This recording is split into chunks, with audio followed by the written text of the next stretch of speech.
In high school, our protagonist, he dated a nerdy and shy classmate and was almost invisible to most people. One day, without explanations, she simply disappeared from his life and the two never met again. But now, years later, she ended up returning, except she was no longer the same girl as before. That reserved nerd had turned into someone completely different. The story begins with our protagonist, Taisu. He was the college student who had a part-time job, and the guy was quite popular among the girls, since he practiced a kind of service. Don't get the wrong idea, folks. His service was attending classes, and he charged around 100,000 wons to do assignments. They asked if there was any discount, and he said no. Each attendance in the classroom cost 10,000, but he didn't take exams because it was illegal. And since there were referrals from a friend of his, he could even give a kind of little discount, and the girls say goodbye to him after closing the deal. Some classmates show up asking if he was working with attending classes, and he says yes. He even goes right away showing his flyer with the prices. The crowd keeps complaining, saying it was too expensive. And already in the classroom we see that our protagonist was taking a little nap. The guy had to work a lot because college life was not easy. And as soon as class ends, our big guy simply disappears. His friends even laugh, imagining that he was dating a girl, but that was impossible. That's because our dear Taisu only thought about work to be able to pay all his bills. Rents were usually very expensive, and he even did some side jobs giving classes at a cram school, but at night he rushed back home. All this so he could have some fun before going to sleep. He sits in front of the computer and starts checking all his bills. If he played for a few hours, he could get 4 hours of sleep, and that's exactly what he does. And when he enters the game, we see that he was very powerful. People are surprised because even though he didn't spend any money, our hero had several awesome items, but someone ends up showing up to mess with him. The character named Fallen Power Rangel starts messing, saying that he couldn't farm in that area, and right after starts trading insults, and it seems that this character was very angry and starts going hard. And because of that, Taisu says he is going to file a report at the police station. But at night he needs to show up at the place, and the girl keeps justifying, saying that she only responded to provocations. It seems that Taisu didn't know that the player in question was a girl, and when the employee at the station calls him by Taisu, the girl seems to recognize him. This was Mia, his ex-girlfriend. The big guy keeps looking at her, and they get confused. Until then, she ends up recognizing him, laughing and pointing her finger at Taisu. She keeps saying that he changed a little, except our big guy, he didn't really know who this Mia was.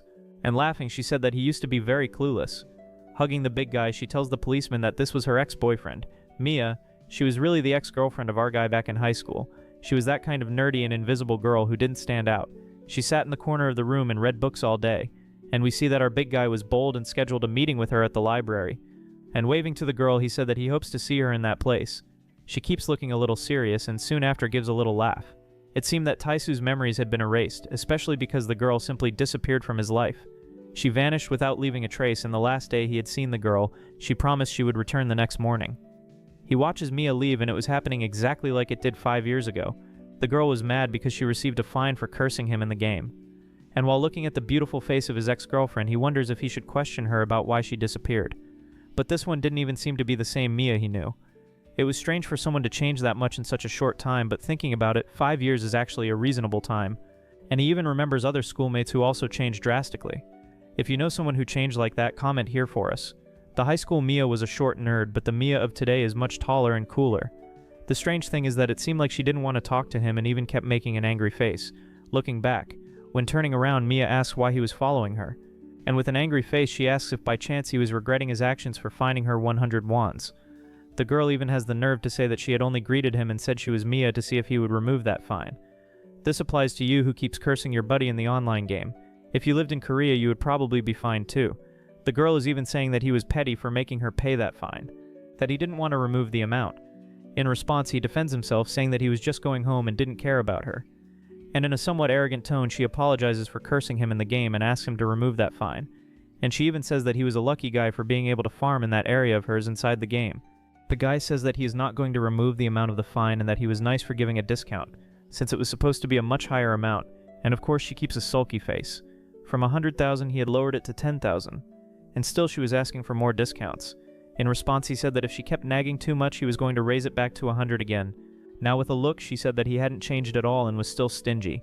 At that moment, he ends up calling her by her name and asks how she has been all this time. This ends up surprising the girl, and he asks why she made that face. And in response, she says it's because he looks very different. Since he didn't usually care about people, she ended up being startled. And without giving much importance to his question, the girl says she is not going to talk because nothing interesting happened. Besides that, we are not going to see each other again from now on. So we don't even need to have curiosity about each other. Our big guy just keeps watching her say those words, and she says for him to forget she exists and never think of her name again. After saying goodbye, she makes a gesture, and those were the last words of his ex-girlfriend 5 years after they had met again. He even asks if that's all she has to say after simply disappearing from his life. In fact, our big guy didn't even need money that much. He only did this so he could have more contact with her. It was like he wanted to keep the girl close, but since she asked him not to look for her, he would respect it. If you made it to this part of the video, I have a quick announcement. YouTube is not recommending our videos much, guys, besides the videos that it is demonetizing, so I'm counting on your support. Leave a like and a comment, and also hype up your comments help YouTube a lot to recommend our video to more people. If you don't know what to comment, just comment part 2. That way I'll know you like this work, and I'll try to bring the continuation. Sorry for interrupting, so let's get back to the story. A month had passed and we see that they ended up meeting again, and this time it was at the university. There was a sign written "Welcome Freshman," and she had just joined this university. He even asked if it was really her, because she looked a little different, and all embarrassed she keeps wondering why he was studying. Then the scene changes to an early morning, with a truck arriving near his apartment. Taisu, he keeps asking who was moving in. This area of the city had some pretty cheap rents, but the houses weren't that good, except the most advantageous point was that the apartments were very close to the university. That's why most of the people who lived in those small apartments were students. He didn't imagine he would meet Mia again at his college. He even asked if she had started studying there, and making a scared face she asks if by any chance he was a stalker. Hitting the phone on her head, he keeps saying that she was the one following him, especially since our big guy was already a senior, and the two entered the media and communication faculty. And to make things worse, they also got the same part-time job. A little angry, she says that's none of his business and that she had told our big guy about a month ago that they should pretend not to know each other. And before saying goodbye, she again tells him to mind his own life because that would be better for both. But it seems our big guy was a little upset with that, and even says it doesn't make any sense, those words of hers. Worst of all, he hadn't done anything wrong for her to be so annoyed like that, and although he liked her a lot in high school, he managed to forget her. And back to the present, when he was looking at that truck, he even thinks another bad news is coming. Wait a minute, I don't think so, it can't be. That would be too much of a coincidence. Someone knocks at his door, and when he opens, it was a girl bringing a pie. She came to ask for a welcome, saying she just moved to the apartment next door. And at that moment, the two are face to face. She simply throws the pie in his face and asked if by chance he was a stalker, since he wouldn't leave her alone. Wiping his face, he says that this is his house, and that in fact it is she who is stalking him. Look there, like I would stalk someone like you. Ah, I'm so stupid. Why did I sign the contract? I should have at least seen who the neighbors were. But anyway, let's not bother each other, Mr. Neighbor. Let's pretend we don't exist for each other. The big guy just keeps staring at her, and when she turned around, he says, "Yes, ma'am." For having called the girl ma'am, she gets furious and already grabs the extinguisher, wanting to hit him. And the guy says that she was the one who called him sir first. This crazy one was his ex-girlfriend from 5 years ago. But when he remembers the girl at that time, the difference becomes even more evident. The first time he saw Mia, she was reading in the library, and he fell completely in love. As time went by, they started reading together in the library, and back to the present, he asks himself why she changed so much. They were a loving couple, but now she is a girl who wants to kill him. And when he remembers her asking never to talk again, he gets sad, and the worst of all is that he did nothing. It was her who was wrong for disappearing out of nowhere without leaving a message. He ended up hearing a noise on his intercom. He goes to the place and asks who it was, and in the image he sees that it was exactly Mia, and she was all wet. When opening the door, he asks if by chance she had made a mistake, since they agreed not to talk to each other anymore. However, she was all soaked and had water running down the whole hallway. He decides to help Mia and goes to her apartment, closes the valve. One of the water pipes in her apartment ended up bursting, and he even thinks that it hasn't been a single day since she's living in this place, and she's already destroying everything. The girl was trying to call the owner of the apartment so he could fix it, and seeing her wet like that, he remembered the girl from 5 years ago. She notices that the guy was staring at her and holding a mop clumsily. She asks why he was staring at her, and he said he wasn't looking. The girl looked down and realized she was all wet and already began to think his nonsense, making our hero very embarrassed. In fact, he was only worried about her. Hearing these words, Mia blushes, and since she was soaked, he already pulls her by the hoodie, saying that she needed to dry off. Hitting the mop on our hero, she keeps saying that he should not drag her and decides she would not like his help because she does not like to owe anyone. Therefore, he should go inside his house and never talk to her again. But since the water valve was closed, the boiler was also not working to heat the apartment. But the girl keeps making an excuse, saying that she really likes cold. Okay, Mia, I will charge 1,000 wands per hour. What? What are you talking about? I will charge 1,000 for you to warm up in my room, so you won't owe me anything. And I think it's a fair price, right? The two get very embarrassed since they would be together in the same apartment. He even says that if by chance she doesn't want to, it's okay. However, she had one more condition, and the condition was precisely to take a warm bath. And there was the girl in Taisu's apartment taking a bath, making him embarrassed. It was only for her to dry off and stay warm in the room, and not spend the whole night there taking a bath. But since she had offered 3,000 wands, he ended up accepting. That's because our protagonist is a capitalist, folks. The guy likes money. While waiting for the girl, he thinks, why is she acting this way? After 5 years without seeing Mia, he had already forgotten his feelings, but now it seems that everything is coming back again. It's as if something really important was close to him. Yeah, my boy, that's passion. To make his situation worse, his colleagues end up showing up. They heard that there was a flood in Taisu's apartment, that's why they came. And the guys are such jerks that they came to celebrate and even brought drinks. And right after they keep acting, saying that they are feeling sad for him because the damage will be big. The guys had no idea that it wasn't in his apartment, but in the apartment next door. However, they came at a terrible time because our dear Mia was leaving the bathroom. If by chance they found out that there was a girl in his room, they would keep bothering our hero. Therefore, he ended up offering to go out to drink. Also because his house was a mess and he didn't want them to stay there in the middle of the dirt, for having offered to pay for the drinks. His friends got all excited and even said that the big guy must be about to die because he was very stingy and never paid anything for anyone. And they even joked saying that free drinks taste much better. But all this was just an excuse, only so his friends wouldn't see Mia. And to Taisu's bad luck, the girl ends up opening the door at that moment, bumping into him and even feeling a little awkward asking who those guys were. Shouting very loudly, they ask, why was there a girl coming out of his bathroom? And they even hit the big guy, asking why he didn't say there was a girl in his house. He had only a few seconds to think of an excuse, so he quickly hugged his ex-girlfriend and said that she was actually his younger sister. Not even she was expecting that, folks. And the guys keep saying that's a lie because he is very ugly and would never have such a cute sister. Hey Mia, keep quiet. So things wouldn't get complicated, you just pretend to be my sister, okay? And making a cute face, she said that yes, she was Taisu's younger sister. But another friend of our hero ends up arriving and punches the wall and even asks if she is really his sister. The girl's punch was so strong that it even broke the wall. She had known Taisu for over 10 years and knew that he had no sister at all. The girl's expression changes quickly and now she was happy asking who this girl was. This was Rayon, 21 years old, and she was in love with Taisu for more than 10 years. The next morning they go to the university and our hero ends up explaining to his friend who that girl was. But of course he was embarrassed because he had to invent that excuse that they were siblings. The redhead said that this sibling story was nonsense and that no one would believe it. Since he was very close to the redhead, people thought they were dating. She really wanted that. The poor girl was in the friend zone. Her punch was so strong that they even put up a little sign saying that they would be renovating the apartment. The building manager showed up at Mia's apartment to fix the plumbing and she had to spend the night with a lot of blankets so she wouldn't freeze from the cold. The redhead, she had known our guy for a long time so she believed this little story of his, but she wasn't really believing that Mia, Taisu's ex-girlfriend, had ended up with that appearance. And by seeing him with that expression, the girl said that he must be in love with Mia again since she knows him very well. Rayon, she was very strong since she came from a family of fighters. She was so strong that she even hid her 3 older brothers. And since she was so tiny, she ended up getting the nickname Crazy Chihuahua. Nasai was telling her that he didn't like Mia at all, but it seems she didn't believe that girl really was Taisu's ex-girlfriend, especially because she had grown much taller and now had an adult appearance. And she mentioned that when she looked at her, she really felt there was a familiar look, and even asked if he had discovered why the girl had simply disappeared out of nowhere.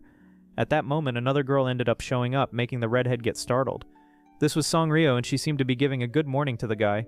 Songrio, she was 24 years old and she was the president of the student council. Very attentive, she asked Taisu why he had such a serious face, but he said he didn't have a serious face at all. On the contrary, he was willing to do everything she ordered. She could give him any task to do because his salary was up to date, so he was there to work. The little redhead, she got jealous because she knew that the boy she liked, in fact, liked the department leader. And there goes our hero, all the simp, doing the things his boss asked. And he starts carrying the boxes from one side to another as she ordered. Currently, he liked this girl, she was the love of his life. But of course that was a secret, because if his friends found out, they would mock him. With friends like that, who needs enemies? He couldn't even talk to a girl without them making fun. Imagine if they found out he was in love. Besides, those friends of his were real womanizers and kept telling Taisu that many pretty freshmen had joined. And we see that way in the back was our dear Mia. However, that Mia he brought yesterday, who lived next to his apartment, was the prettiest of them all.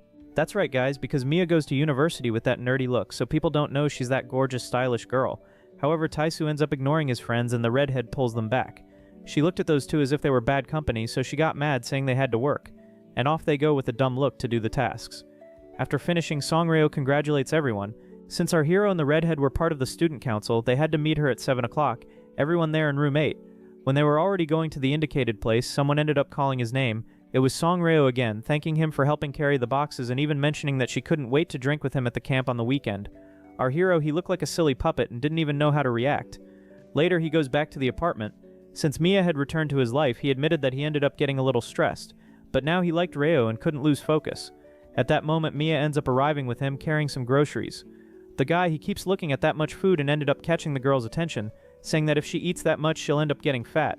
A little embarrassed, she said she could eat as much as she wanted, that it wasn't his business. Besides, she was going to take some to the camp to share with her new friends. But he said she didn't need to bring food because the president had already collected money to buy snacks. At that moment, she asked if he was also going to the camp, and he said of course, because he also worked at that company. But she kept asking him not to go because he would ruin her weekend. Since he was a senior, he must have gone to other camps, but this would be her first. The guy gets mad and said he'd like to ask a question. What exactly did I do that irritates you so much? Tell me, did I do something wrong? At that moment she froze and revealed that he hadn't done anything wrong. If she was so mad at him, it was for the girl to reveal right away what he had done. At that moment she slapped his hand and said that he was right and that she was the one to blame for everything. However, she asked him to pretend not to know her at the camp, and while he was talking she ended up going into her apartment, leaving him there alone. And she even slammed the door. My god, huh? What a crazy girl. Get out. It's the crazy ones that guys like. Finally, the day of the camp had arrived. Ryu had organized the buses, but there weren't enough seats, so the two of them would have to go in the car with her. Many people confirmed at the last minute, and the seats weren't enough. Of course, guys, it had to fall to the two of them, and so the bus went on its trip. Everyone was talking and having fun, and the redhead kept looking around searching for Taisu. Her friend asked what was going on, and the redhead said it was nothing. However, her friend knew she liked Taisu, and asked if by chance she was looking for her husband. She starts screaming, saying that it's nothing like that. Then her friend reveals that Taisu along with Mia ended up going by car with Song Reo, and even gets thoughtful saying that she doesn't know that new freshman very well. The little redhead, she knew exactly that it was Mia, and started to get worried. They end up getting into the car to go to the camp. The president asks if they were ready, and our hero, he ended up putting on a helmet and holding a pillow. My question, why is he acting like this? Could it be he's an idiot? Actually, he put on that helmet because of safety and he was trembling all over, as if riding in a car was the most dangerous thing in existence. Mia wasn't understanding anything, but when the president started to speed up, she understood. The president drove like there was no tomorrow. After a while, they end up stopping at a station. Mia was feeling sick because of the president's driving. Someone shows up offering a drink, and it was our hero asking what she was doing there sitting on the bench. She said she was feeling sick and that the president drives in a very fast way. Rudely, Mia asks why he brought that can of soda, and he said that actually it was the president who sent it. Refusing that soda, she said she doesn't like coffee-flavored soda, and the guy didn't understand anything and even mentions that she used to like that kind of drink before. Then he remembers 5 years ago when she drank those coffee-flavored sodas and even says it's strange since she used to like it and she said he was confusing things. Well, maybe she liked it back then, but today she doesn't like it anymore. Avoiding eye contact, Mia simply stands up and says she doesn't like remembering those old stories. She felt sorry, but she didn't want to stay stuck in those useless memories of the past. And she says it in a very cold way, guys. And looking back, she asks again if they could simply treat each other as if they were mere strangers. Guys, seriously, at this part of the story I already started to feel really sorry for our hero. And she even says that he knows better than anyone how those times were very hard for her. And when she saw him, her memories ended up coming back. It was an accident that she ended up coming into contact with him again. That's why she asks him to pretend that she doesn't exist, and even bows asking forgiveness for being rude. We don't know what happened, guys, but it already makes us very curious. It was for him to treat her as if she was just a simple colleague. That had been a clear rejection, but it was the most polite rejection he had ever received. The Mia he knew doesn't exist anymore. The guy, he sits on the bench and gets all sad looking up. If she had acted like she didn't know him back then at the police station, he wouldn't even have noticed. The president shows up asking what he was doing. The guy he disguises saying that he was looking at the clouds. She asks if that was very fun and he says not that much. Thinking about it, it made sense for Mia to act that way, especially because mountains change every 10 years, as the sayings went. So it was to be expected that a human being would change every 5 years. The people on the bus end up calling the president worried because she was taking too long. And the guy, he keeps thinking that now he's going to focus on his relationship with her. All cute, she asks why Taisu was staring at her, and the guy, he freezes with blushed cheeks. His heart even started beating faster. He disguises saying that he was admiring how good she was at organizing things, since the camp was located in a very good place. This was their last year before graduation. That's why she wanted this trip to the camp to be unforgettable. Our guy, he had only one goal, which was to confess to the president. Even though Mia came back, he wasn't willing at all to share attention with her. He wanted to focus only on the president. The girl asks where Mia was, and he said that she would be back soon, and there was the girl wearing protective clothing. The president starts laughing, hugging our hero, saying that girl was very funny, and even asks if by any chance her driving was that scary. Putting on a helmet, Taisu said no, she drove. I think that helmet already gives the answer, right? A few minutes later, they finally arrive at the lodge. The girl, she ends up lying down right in the lobby because she was feeling sick. And people comment that Taisu, he is a very cold guy, since he didn't feel sick even riding with the president. Someone ends up poking his back, and it was a freshman asking if he had a moment. This was Shinobin, a 20-year-old freshman. Her little redhead friend sees that scene and gets jealous. The scene changes to a little later. The president says it's time to close the orientation for this year's freshmen. They would divide all of them into groups of 6 people, and after toasting, everyone starts celebrating. Our hero, he was surrounded by the girls, and Mia asks if she could change groups. That's because she didn't want to stay next to the guy. As expected, Taisu, he was very lucky and was the only man. His friends even kept making faces at him. Right after, they make another toast, and that newbie girl keeps making a cute little face at our hero. He even finds it strange. That girl is so weird, and deep down her friend gets really angry. She even tries to hide it, making some jokes to draw attention away, but since men are too slow to understand hints, Taisu just stood there clueless. Mia started drinking her soda, and our hero wouldn't stop looking at her, until the girl asks what he wanted. And the strangest thing of all is that they kept toasting all the time, and our protagonist said that this was going to stop. Trying to respect the girl's request, he was making an effort to treat her in a colder way, but it was useless. He was surrounded by 3 very strange girls. One was flirty, another jealous, and one seemed like she wanted to kill him. This year's camp had way more people than usual, and the reason was simple. There were 3, let's say, popular girls joining the camp.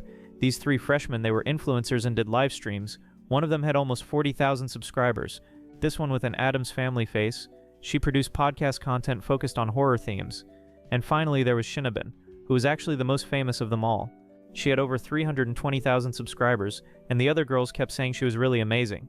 Trying to be cute, she said she didn't like being praised. Sure enough, Taisu had heard that this year there were some popular girls, and there he was surrounded by girls, while his buddies were dying of jealousy. At that moment, Shorty finds out that our protagonist plays the same game as her, and keeps saying that she has been playing this game since middle school, and even asks which server he played on. Incredibly, they played on the same server, except that our big guy, he wasn't very excited, folks. He even points to Mia, saying that she also plays on that same server, but since she didn't want much attention, she keeps pretending that she didn't understand what he was saying. But it didn't work. He had already spread this information, and Shorty keeps saying they could play together someday. She mentions the name of a player who causes a lot of trouble, and our protagonist said that nickname was his. After hearing those words, the girl goes into a trance. She even goes to the bathroom to calm down. She suspected it was Taisu, the very player who caused problems on her server, and starts getting angry, saying she needs to get revenge on him. Her friend said it was already to be expected that it was Taisu who played on that server, since the nickname was basically his name. Even if our protagonist didn't spend money in the game, he had a very powerful character.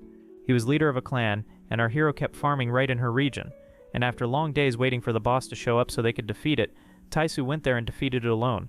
That was unforgivable. They lost the chance to grab valuable items. Her friend asks how she's going to take revenge on the big guy, and she said she would seduce him. Never ever, never in her life had anyone refused to go out with her. That's why she was going to make Taisu feel in love, and right after that she would break his little heart. She steps on a soda can, saying that he will be all shaken when he gets dumped by her. Her friend keeps saying that this might even be interesting and she will want to watch. When they leave the bathroom, they keep complaining, saying it was cold, especially because inside the lodge there were only 2 bathrooms, so they had to use the one outside.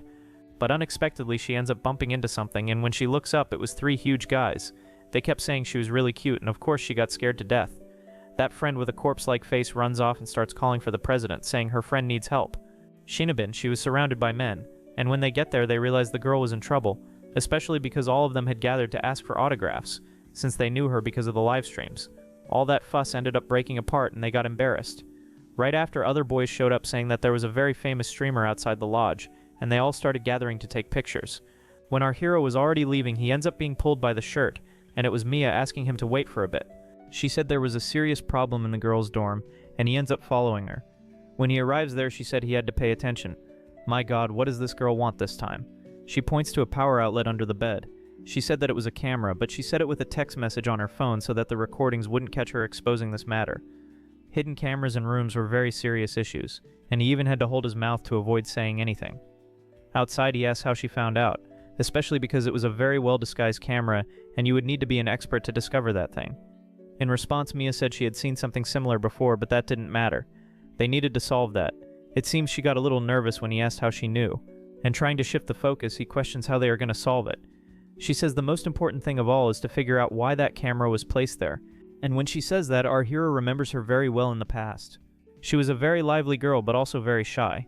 He was asking why she always came to the library to read. She says she likes reading books because they are basically someone else's ideas, but she always kept wondering why all of that. Back to the present, she was saying that she would like to know why the person put that camera there. Although her appearance had changed drastically, she still said the same words. With blushing cheeks, she asks why he was looking at her like that, and in response he said it's because she was speaking in a kind of strange way, and he ends up saying that she asked them to act like strangers, but now she was there asking for his help. She turns all embarrassed, saying that if he doesn't want to help, he doesn't need to. I don't know guys, but I think this girl still likes him. Extending her hands, she said that everything was fine and that from now on she would go back to talking to him in a more informal way, especially because she needed his help. I bet that at that moment the boy's heart almost jumped out of his mouth. She even says that he is very clever at managing to convince people like he did in the past. She knew she was strange. She asked for this favor even though she had said they shouldn't talk. Only she had no one else she could trust. He asks if she is still going to pretend that they are strangers, and she says no, and they end up greeting each other. At that moment, the Mia he knew in the past was exactly the same Mia in the present. While she crouched to pick up a soda can, she said she checked all the other rooms and only in hers there was that camera, and imagined that it wasn't any boy who put the camera because the president said that men weren't allowed in. And she even mentions that as soon as they arrived at the lodge, she went straight to the room because she wasn't feeling well, and she remembers not having seen any hidden camera. It was placed later, and as soon as she got to the room the second time, she saw that object and found it strange. So the one who placed that camera could only be one of the 3 girls sharing the room with her, and it was exactly the 3 freshman girls who were streamers, or maybe it could be someone close to them. There were many people at this camp, so it wasn't possible to figure it out right away. But what could be known is that it was someone from their department, and she even imagines that this person is acting in a malicious way. But first of all, they would need to find out why this person is doing this. While drinking the soda, she asked Taisu not to say anything to anyone, because she would like to find everything out first. A little embarrassed, he keeps saying that the president can't be a suspect, because she is very trustworthy. And the girl keeps complaining, feeling a bit jealous, because she realized he likes her, and even asked if he won't declare his feelings to the president. He plays dumb, saying that he doesn't know what she's trying to say. While they were talking about whether he would confess or not, the redhead shows up. She was crazier than Batman and asks what the 2 of them were doing hiding. Our big guy says that her friend also can't be a suspect, because she is very sweet. She had gotten drunk, guys, and wasn't doing very well. Mia feels a bit embarrassed because the last time they saw each other, the situation wasn't very good. She asks what Mia really wants to do, because she always shows up with her friend, and it even seemed like they got back together. What she was feeling, folks, was jealousy. Only our protagonist didn't understand because he didn't know that she liked him. At that moment, the girl starts crying, saying that Mia was a liar. She had said that she didn't like Taisu, but she was always clinging to him, and calling Mia mean, she starts crying on the floor.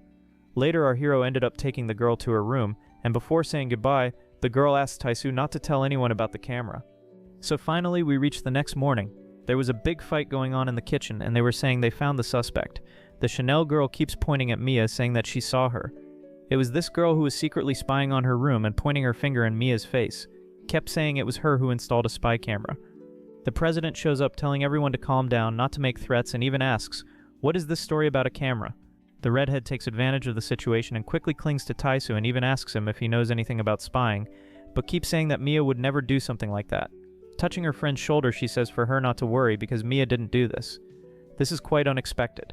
I never thought she would attack me like this directly. Omi was accusing Mia of spying, and she was one of the 3 girls sharing the room with her. Yesterday at the party, this girl was being quite nice, but now she was there accusing Mia in front of everyone. And of course that ended up making her angry. Last night they were deciding what they would do when they found a culprit. He even suggested that it would be good to interrogate those girls to know why. It wouldn't be that simple, but the goal was to make the girls reveal themselves. Upon hearing those words, Mia keeps asking, "What do you mean, huh?" It would be enough to take a device and hide it to make the girl try to look for it. And she even asks if by any chance Mia knows the time of day when people are more careless. And the answer was early in the morning when they had just woken up. That's because when you sleep you end up letting your guard down, and that was the right time for her to go there and hide the camera. With that, the person who placed that object would have to reveal herself to try to get the object back. And pointing her finger at Mia now in the present, she keeps saying that she saw the girl messing with something in her backpack. Besides, other people also saw her messing with the camera and even asked her friends trying to confirm their answer. But the girls seem like they don't know what's going on. While they were sleeping, or rather pretending to sleep, our big girl Mia was there messing with her backpack. The short girl kept mentioning that she never imagined that it was a spy camera. Realizing that the situation was getting critical, Taisu wonders if he should protect Mia. And at that moment the girl starts laughing and said that what she was messing with was her toothbrush, not a spy camera. And with a little laugh making a joke, she asked if the girl thinks that this toothbrush looks like a camera. Of course this makes her very tense, and she even starts to stutter, saying that she also heard her saying some strange words on the phone. And she accuses Mia of saying that she was talking to someone on the phone, saying that she had recorded videos of new and famous girls. But of course that was a lie, guys. She was already making it up, but it made Mia very nervous and asked if she would like to check.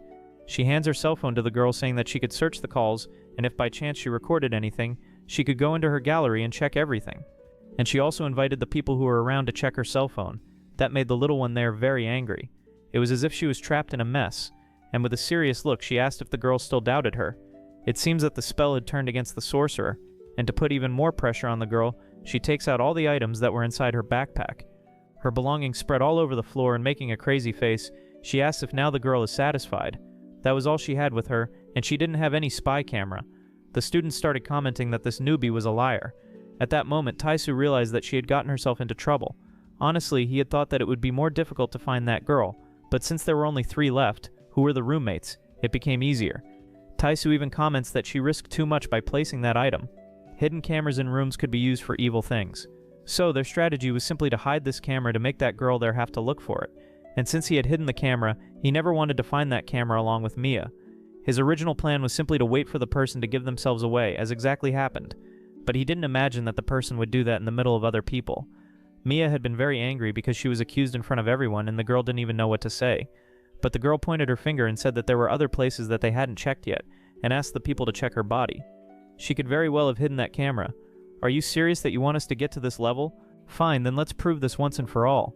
She starts by taking off her glasses and said that if it's proven that she doesn't have the camera, the girl will have to beg for forgiveness, and said that she's giving her one more chance to apologize right away so she doesn't have to go through more embarrassment. And so, do you really want to search my whole body? Our big guy yells, saying that they don't need to get to that level. But he was thinking that a fight would start. But that wasn't it, guys. Mia simply started taking off her coat and threw all her clothes on the floor. Now that she was only wearing a sports top, she asked the girl where she could hide that camera. Did I hide it in my hair? And after taking off the ribbon, her hair falls loose. If you don't believe me, do you want me to take off all my clothes? The psychological pressure was very big and the girl started crying. And in a wicked way, Mia asks if by any chance she will feel satisfied if she also takes off her pants. Our hero yells for her to stop and ends up putting the clothes back on her. That makes her a little confused. And with blushed cheeks he says that she went too far. She also felt embarrassed. And in the end the girl was trembling all over, apologizing. The people who were there commented that this scene was very shameful. Trying to calm things down, the president says to let this story go and tells everyone else to leave since the fight was already over. But he didn't expect Mia to have such a personality. She calls for the president and holding that girl's arm, asks if she could talk to her outside. After all, ending the discussion that way would be a little embarrassing, and she even guarantees that they won't fight. The president allows it, but tells Taisu to go there to accompany them. Already sitting on the bench, Mia says she would like to know her side of the story. She wanted to know why she had placed that camera in the room. Our hero had that camera and said that he didn't want things to get to that level. The girl asks why Taisu is holding the camera since she was sure it was Mia who took it. Ah, this doesn't matter. Even the little redhead shows up there pulling the girl's cheeks and says that she had been keeping that camera all this time.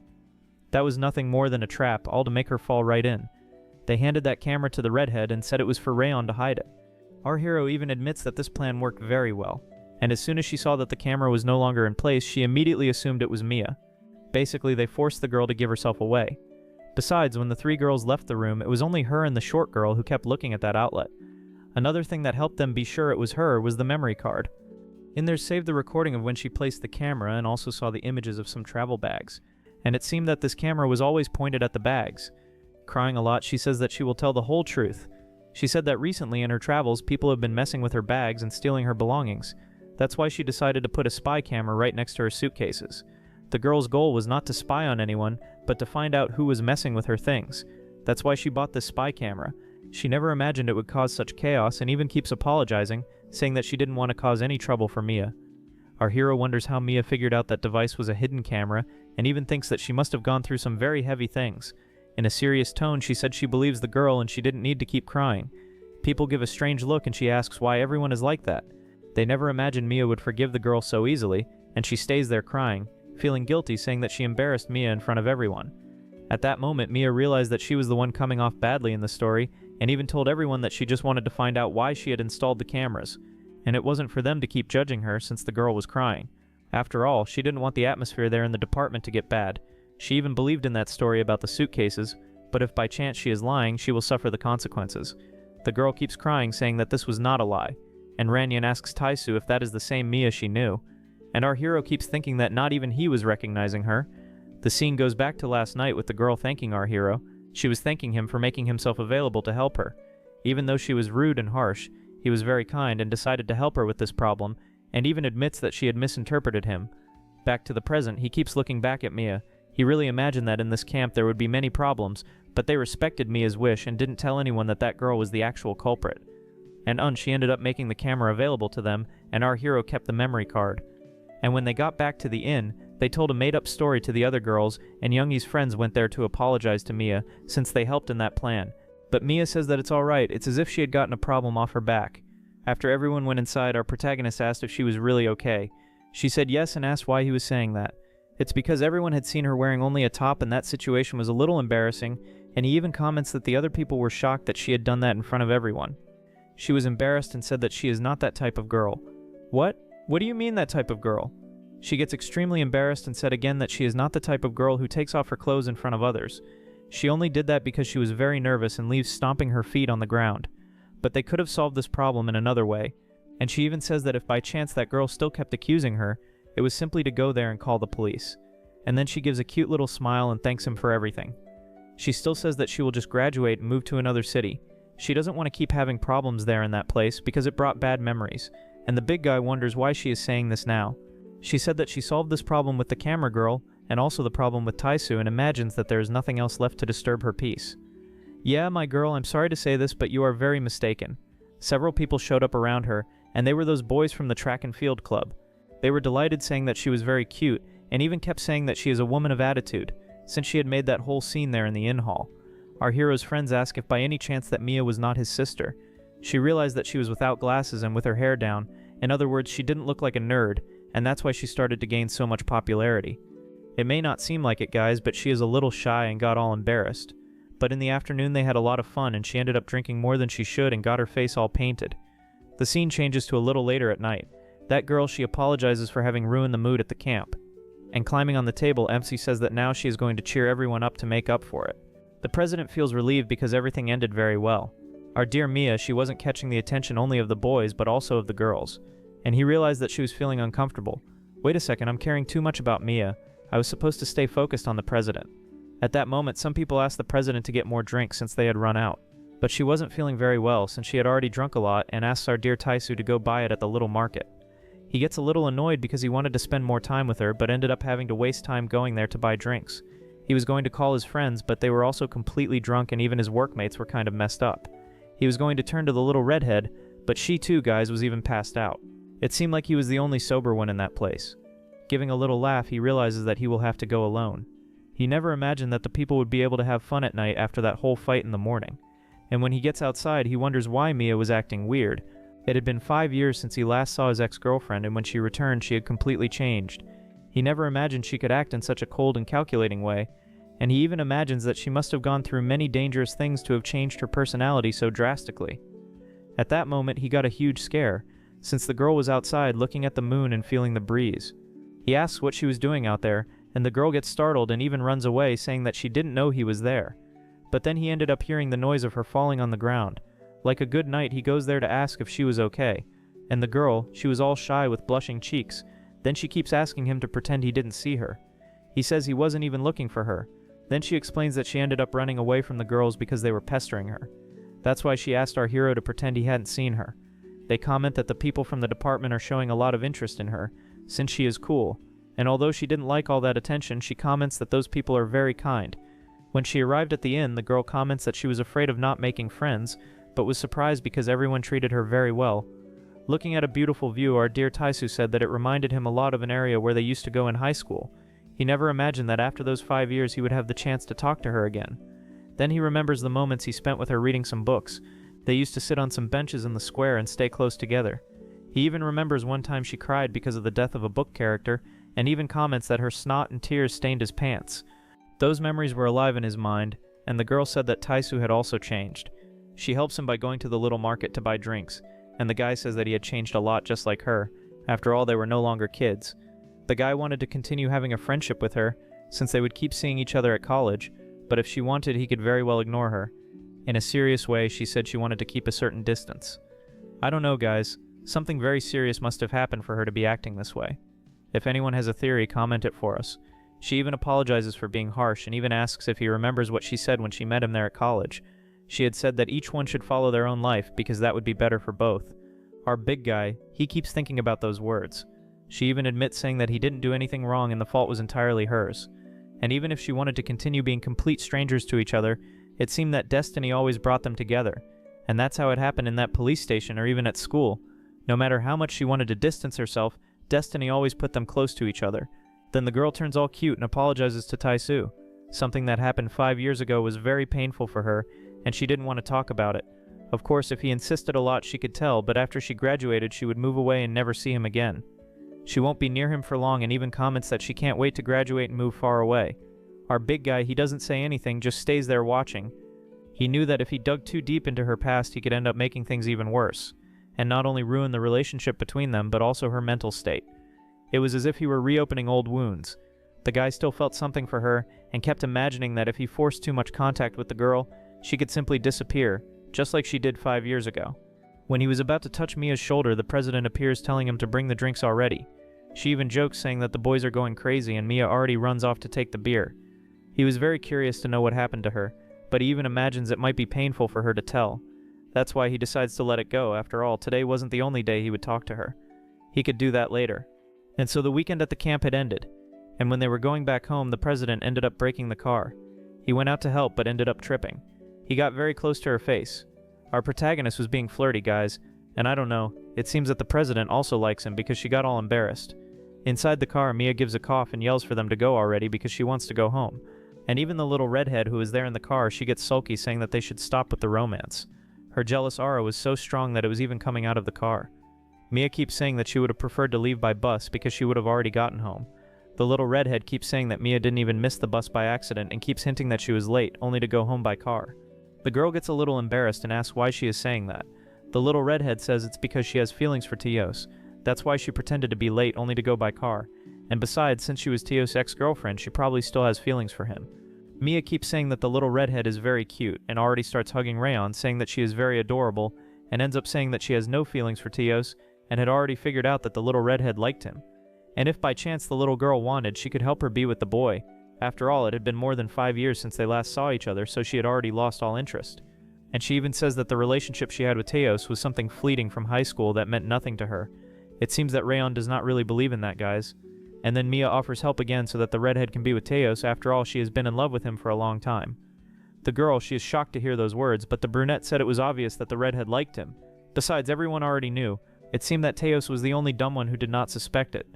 With blushing cheeks, she says that Teos has been tutoring her since elementary school, so he probably saw her as a little sister, so it would be very difficult to win him over. The two were already returning inside the car, and Mia keeps saying that she just had to confess. If she did not try, she would not succeed. But first she would have to solve an issue, and ends up pointing her finger outside, saying that the main issue is the president. The guys were stalling to get into the car, and Mia said it was because our hero liked her. A week had passed, and the exams were already starting. Our big guy, he noticed that there were several cherry blossoms, and Mia appeared beautiful as always. Now she was no longer using that nerd disguise, guys, and she ended up becoming one of the most popular freshmen. Even that short-haired girl did not leave her side. Holding the cell phone, she keeps asking for a photo, and Mia said that she did not like photography. The big guy asked why she was not wearing the nerd uniform, and she said it was because her followers would keep bothering her. Taisu even imagines that she will suffer this harassment for about 3 months. At that moment, Rayon appears all excited and gives Taisu a hug. She asks if his classes were already over, and he says yes, and all excited she invites him to go see the cherry blossom, saying that it was very beautiful. At that moment, he has a brilliant idea and knew he could make money from it. He took his old camera and started offering photos for sale. Poor Rayon only wanted a romantic date, but she was there working with him. She even asked what that meant, and he only said it was a great opportunity to earn extra income. He had bought a camera back in the first year and also got about 30 rolls of film, only it did not pay off to sell the camera and the rolls because it would be too cheap. It was more worth selling the photographs themselves. And he even thanks Rayon, saying that thanks to her invitation he ended up remembering that camera. The girl's goal was only to observe the flowers together with him, so she decides to help him sell as many photos as possible, and quickly too, so there would be more time left. So she starts shouting to everyone, offering photos for 5,000 won. He laughs, saying that she was very excited to help him. They had been friends for quite a while, and if he had not fallen in love until now, she would not give up. At that moment, that streamer appears, and the redhead already gets jealous when she hears her voice. The girl keeps trying to seduce our hero, saying that she will buy the photos. And poor little redhead realizes that he who appeared in the back was exactly Mia. It did not matter that the girl had said she did not like Taisu. She still felt that there was chemistry between them and was even afraid that Taisu would start having romantic feelings again. Our big guy, he was there taking the photos and they started making several different poses, and we know that the desire of that short streamer is to seduce the big guy and then take revenge on him. And in the end, all the girls ended up taking photos together. And poor little Rayon was there sulking, because she just wanted a moment alone with her love. The streamer, she is all excited, saying that the photos were of great quality and trying to seduce him with her sweet and cute voice. She asks if by any chance he has a photography course, but he says no, and the photos only turned out well because of the beautiful models. Again trying to seduce him, she asks if by any chance he was flirting with her, and asks why he also does not appear in the photos, and if by chance he was ashamed. If he wanted and felt better, they could go to a more private place to take the photos, but at that moment someone appears beside her putting a hand on her shoulder. Mia knew that this girl was trying to seduce Taisu, and so she goes there to call this girl to eat cake. After all, she had offered cake with tea to Mia. The girl said she would pay for this afternoon snack another day because she was busy, but with a terrible look, Mia said she would like to eat this afternoon snack now, and with that the girl ends up accepting because she did not have much to do. And so Mia manages to take all the girls as far away as possible from Taisu. All this to help our dear Rayon, and even looks back winking, saying that she should be confident and win the boy. She feels like crying with emotion thanks to the help, and taking a deep breath she puts her hand on her chest, saying that she needs to have courage. If 10 times she tried was not enough, she would try one more time. And if it did not work, another one. The big guy asks what is wrong with her. Then she offers to use all the film left in the camera to take photos together. She had finally managed to gather courage, guys. Only the president appears to ruin everything and even calls Taisu and Rayon. She had heard from other students that the big guy was taking photos near the cherry blossoms, and so she brought everyone to take photos. And our hero, he is there all in love. Poor little Rayon realized that she would not have an easy task, and so they started taking several photos, and our hero did not take his eyes off the president. The photo session had finally ended, and on another day, when he was returning home, he ends up meeting Mia. She was taking pictures of those cherry blossoms, and he even thought she was more enchanting than ever. And since she was all dressed up, he imagined that she was probably going out with someone, because this place was quite famous for couples dates. And he even gets embarrassed, saying that she put more effort into her look than usual. She was posing while taking the photo, and he even jokes saying that she had not stopped being a nerd. The girl, she was looking like the old Mia he knew. Although she had a stylish appearance, she was one of the best students. Rayon, who studied with her in the same class, mentions that Mia has the best grades and the guys in college would not stop commenting about her, saying that she was the prettiest girl, and wherever she passed everyone fell in love. And after that night at the camp, she stopped avoiding him as she had been doing, and whenever she saw him at college she would say a simple hello. That is because since they would be bumping into each other all the time, it would be too awkward to ignore each other. But our protagonist, he did not like Mia anymore, he liked the president. But whenever he remembered his ex-girlfriend, his heart beat faster. And returning to the present, there he was staring at the girl. Whenever he got involved with Mia, strange situations ended up happening, and whatever she was doing he should simply ignore her, but two guys appear hitting on her. He even wonders if those were Mia's friends, then ends up hearing her saying that she has a boyfriend, and that they could not keep approaching her. The guys were inviting the girl to go to a bar with them to drink a beer. At that moment he decides to go help her, but remembers the girl saying that she does not like receiving help from others. So Taisu, he does not know if he should just go help or stay still. At that moment she appears beside him, saying that this one is her boyfriend. The guy does not understand anything, and starts sweating cold. And pointing her finger at Taisu, she says that she is dating him, and so the guy should leave. And grabbing Taisu's arm, she keeps saying that they could not bother him because her boyfriend would get jealous. She even looks at him and gives a wink, as if it were for him to join in this little story. And all embarrassed, he ends up admitting to the guys that they are dating, and even says stuttering that she is his girlfriend. She celebrates in a cute way, and those guys there knew Taisu from college. They even worked in the same department.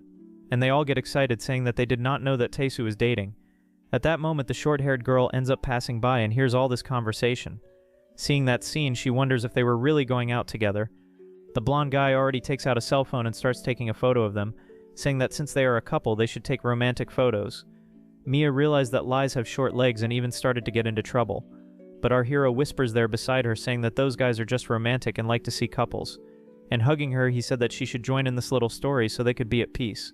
After all, it was no use denying it, since she made up a lie. They should go to the end. The two keep saying that this couple is very cute. Taisu says that probably Mia is feeling uncomfortable, but she should stay calm, because soon it would be over. She was all embarrassed and did not know where to put her face, and even says that if by chance he insists, she could take more photos with him. I tell you guys, deep down this girl here still likes him. She laughs, saying it was a joke. She has no special reason to want to take photos with Taisu and is only taking these photos to get rid of those guys. All embarrassed, he says that he knows that is exactly the case, and there were the guys taking the photographs and even commenting that they made a beautiful couple. This was their first photo together after 5 years. Some time passes and we go to the department. Spring was starting and the girls comment that it is the season of love. Our hero keeps listening to all this conversation and they start planning something about Valentine's Day. Taisu hears a strange noise coming from the student council and upon opening the door realizes that all the guys were sad and crying. He even asks what had happened and they comment that Valentine's Day is coming and they do not have any girl to go out with. And to make things worse, the freshman girls were too pretty for them and they would not have any chance to go out with them. Since they were ugly, the girls ended up running away from them. The president was talking with other students and they were deciding what they were going to do at this event. Since they did not have any girlfriends, they decide that they will spend Valentine's Day in a LAN house. One of the girls told the president that the boys' flirting was increasing, and she decides that she will give them a punishment. She told them that they could not drink anymore on Valentine's Day. And the guys, they already start crying to the protagonist after telling this whole story, because besides not having any girlfriends, they could not participate in the party. And they even ask if by chance he has some girl to introduce to them. Only Taisu's situation was not easy at all, guys. He was in love with the president, but he had no chance of being with her, especially because it seemed that destiny wanted him to be with Mia and not with the president. At that moment, he realized that he was thinking too much about Mia, and the guys there asked why he had that strange face, and he said it was nothing. Lately, he has been waking up thinking about his ex-girlfriend, and when he goes to sleep, he also thinks about her. As he had helped the girl with those photos, she said she would repay him, and he keeps asking how she is going to do that. One of the classmates asks if Taisu was not dating Rayon, and he said no, and even gets mad saying that they always ask that. The scene changes to Rayon's apartment. She was holding the photo she took together with our hero and was all happy because now she had a photo with him. Her roommate shows up asking if she was looking at the photo of her husband and she starts screaming saying that they are not married. Her roommate keeps saying that she should confess to him soon before she loses the opportunity. If she kept stalling too much, other girls could catch the fish, and as she was madly in love, she could not waste time. And even says that Rayon deserves someone better than Taisu because he was such a goofy guy. But the girl gets excited saying that there is no one better than him and she is so in love that her friend even mentions that the shine is too strong. Only the girl asks the redhead if she was fine with that girl. The girl in question she was mentioning was Shinabin, that short streamer. With a little laugh, the girl said yes, she does not worry about that girl. Actually, Taisu, he did not show any interest at all when he talked to her the last time. She knew very well that when he liked a person, he could not take his eyes off, just like he was doing in that photo he took together with the president, poor Rayon. She ended up being left aside because she knew very well that he liked that woman, but her real concern was with another person. The one she truly worried about was Mia. In the media department, the president was talking with Mia about Taisu, and he keeps spying to try to find out what they were talking about him. After arranging something involving our hero, they clap their hands and he shows up. The president welcomes the big guy, and he asks what they were talking about him. Our protagonist was very curious to know what they were talking about, and somebody was on a small phone call saying that she had already prepared the materials. Meanwhile, our hero couldn't stop staring at Mia. There was something about her that bothered him, and it was the supposed gossip the two were making. The guy kept wondering what the two were talking about when he heard his name. At that moment, Mia looked at our hero and asked what the hell he was staring at. Ah, I know. So you're curious to know what I was talking about with somebody about you, aren't you? Just by looking at your red face, it's clear it's true. It was obvious she was testing him, and the girl stood there saying he should relax because she hadn't said anything bad. The girl kept saying that actually they were complimenting Taisu, but the guy didn't really believe it. He even wondered how she had changed so much, since in the past she didn't get along with anyone and was very shy. But now, after a few years, she had become extremely popular, surrounded by friends. The guy even felt good because he saw she had changed for the better. But the scene cut to Hyun saying that maybe that wasn't the real Mia. Our hero remembered his friend saying that, and he started to think that maybe this Mia was an imposter. She stood up saying she had paid the debt since she was helping him get together with his senior. At that moment, Sombai appeared and asked what debt she was paying, and Mia tried to play it off, and our hero was dying of embarrassment. Before leaving, she made a mischievous face, telling him to have good luck since she was leaving the two alone. All embarrassed, he realized that this was Mia's strategy so that the two could have a date. Now that he was with Sombai, he thought that maybe it was strange for his ex-girlfriend to set up a date for him. But we could see that Mia didn't seem very happy, guys. Well, a debt is a debt, right? I don't want to owe him anything. That's what she said.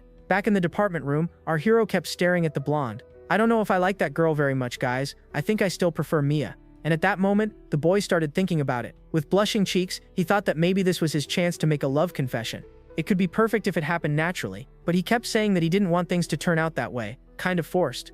After finishing, the girl said she had done all her tasks, and the guy got startled. Taisu got worried, wondering if he should ask her out. But the one who took the initiative was Sumbe, asking if he had already eaten. Ah, what? What did you say? She was asking him to eat, and so they went to a restaurant. On the way back, they stopped by a pastry shop, and she ended up getting a filled crepe. The guy said he didn't know there was a place like that near the department where they worked and studied. With a cute little laugh, she said she hadn't known either until a few days ago, and that place had become very special. Looking at her, he was completely smitten, thinking that this was the reason he liked her so much, because she was such a lively girl. He would have even more reasons to like that girl, and you'll see why. When he had left home to live alone, it was Sunbae who had helped him. Resu Sunbae had helped him in many ways, and that's why he was very grateful to her. She had helped him get a job and a place to live, and at that moment she ended up surprising him, showing a bit of charm. I don't know guys, it seems like this girl is playing with Taisu's little heart. But the coward kept making excuses, saying that he just hadn't confessed because he had too many problems with his red-haired friend. And when everything was finally being resolved, he had the problem of meeting Mia again. The girl asked what had happened to him since he looked pretty worried, and he said something had gotten in his eye, but the girl interrupted him, asking if there was something he wanted to tell her. According to Mia, it seemed like Taisu had something very important to talk to her about, and she wanted to know. My god, I can't believe Mia did that. She put me in a dead end. But she just wanted to help, right guys? After swallowing hard, he started thinking about what kind of answer he should give. Hey Sunbae, what I want to say is that I like you a lot. In fact, I've had romantic feelings for you for quite some time. And when he said he had always liked her, she put her hand over her mouth and blushed. Actually, that was nothing but a thought, guys. He didn't say anything. He was just there, staring at the girl. She had always been very kind to him, and maybe that's why he developed romantic feelings, but in truth, she was always kind to everyone. The scene returned to reality, and Sunbae was still there staring at him, waiting for an answer. He imagined that maybe he could ruin their friendship by confessing, and he took so long to respond that the ice cream next to the crepe even started melting, or better, inside the crepe, right? Trying to play it off, he said that what he wanted to talk to her about was when they would go out to eat again. All cheerful, she kept saying that she knew some really good restaurants, and said that they could eat after the exams. All nervous and with red cheeks, he kept saying that he couldn't lose this friendship he had with her. However, Risu Sunbae would graduate this year, so he had little time to confess. The fact that she was still there meant that maybe it was fate giving him one last chance. At that moment, she called out to Taisu, and he was surprised, gently fixing his hair. She asked if she could taste a bit of his dessert. The guy agreed, and she took a bite. The scene shifted to a little later, and we saw that the guy was all happy because of the date earlier today. He was jumping for joy, and a little girl even asked her mom who that happy fool was. He had finished his date with Sunbae and already had another one scheduled, and he even wanted to go thank Mia, but when he was getting home, he noticed the girl was outside. He even wondered what was going on, and there was Mia with a very sad face. He called out to the girl, and at that moment she opened her eyes. When she looked at Taisu, her cheeks were flushed, as if she had been drinking. Smiling, she asked if Taisu had really arrived. The scene changed to the university district. There were some girls gossiping about Taisu. One of them was Hyben, the blonde streamer, and she was complaining, saying that Taisu didn't like women. That was because she had already thrown all her charm at him, but it seemed like the guy wasn't interested. No matter how many times she tried to get our protagonist's attention, he always avoided her. She even suggested going to his house to do a school project, and he refused. The girl kept chasing him, and when she asked if he had a day off, he said he always had plans. She was all disappointed because she thought he wouldn't be able to resist her charms, and all angry, she slammed her hand on the table, saying that no man had ever ignored her.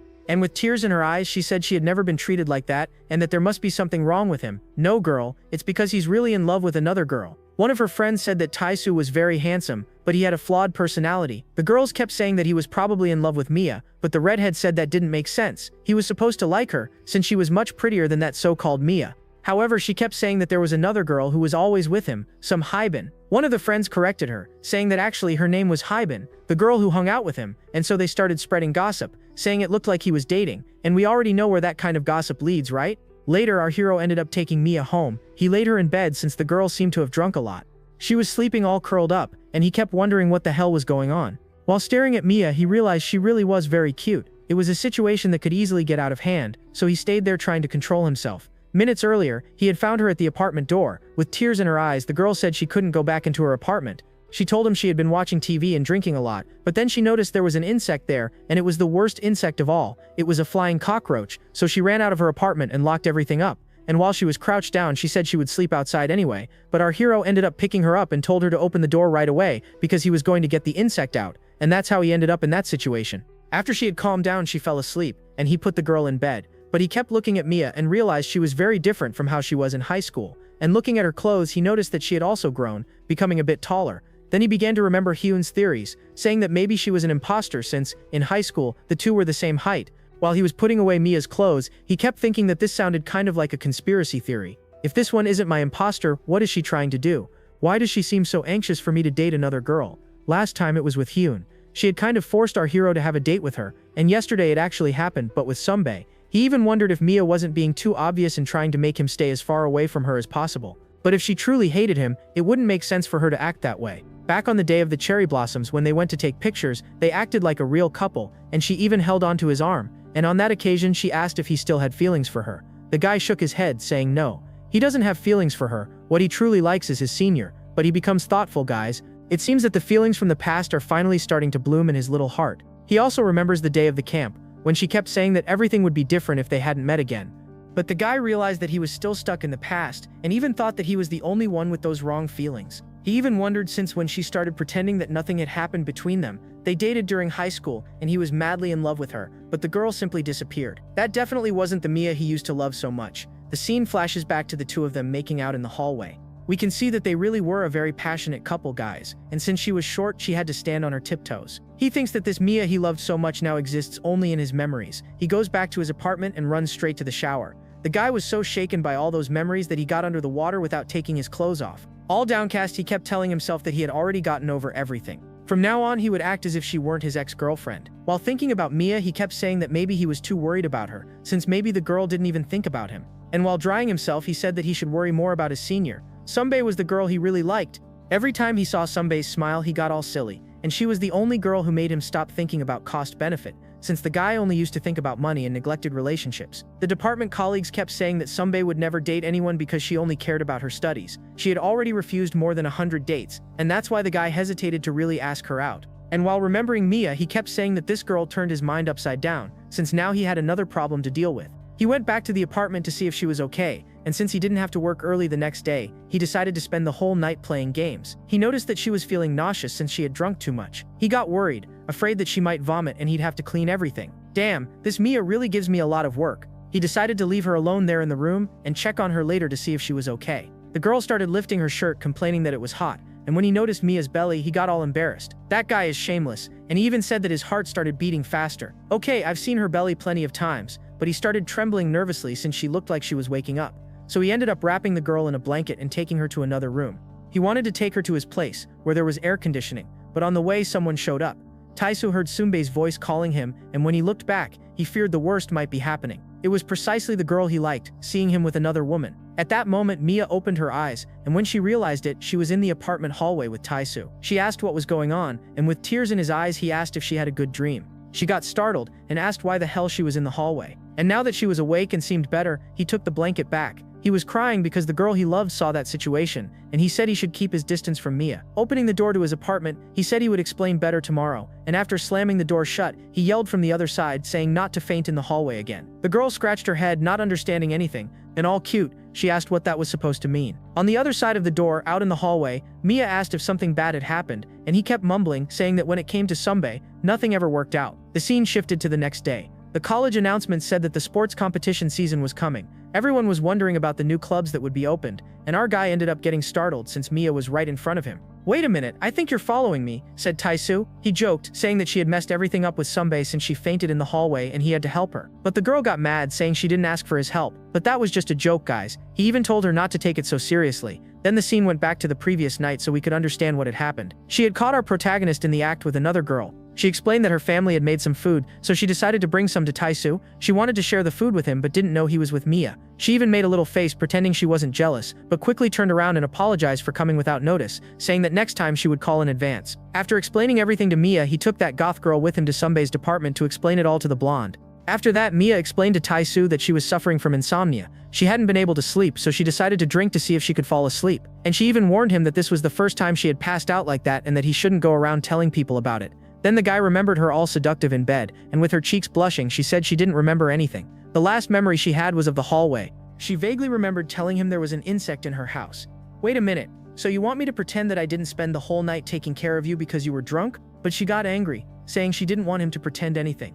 If he wanted, he could charge her down to the last cent. Besides, if he went around telling people what had happened, she would sue him and call her lawyer on him. What a crazy girl, I was just joking. I think it's better to keep my distance from her anyway. In the hallway, he ran into Mia, that scene we just described. But that friend from the camp showed up and hugged the goth girl from behind. My question is, why is that girl so clingy? And our protagonist wasn't understanding anything. That girl wanted help from Mia and Tao to hand out flyers promoting a new club. Hyben, that blonde streamer, was opening a new club and extending the invitation to our hero, asking if he wanted to join. It was a game development club, and he said that the flyer looked really dull. And not even as a joke. The little girl there said that they made the flyer like that on purpose to attract only the people who were truly interested. The girl started flattering Mia, and Mia said she wasn't interested in that club. But then she turned to our hero and said that if she joined that club, it was for him not to show up there even once.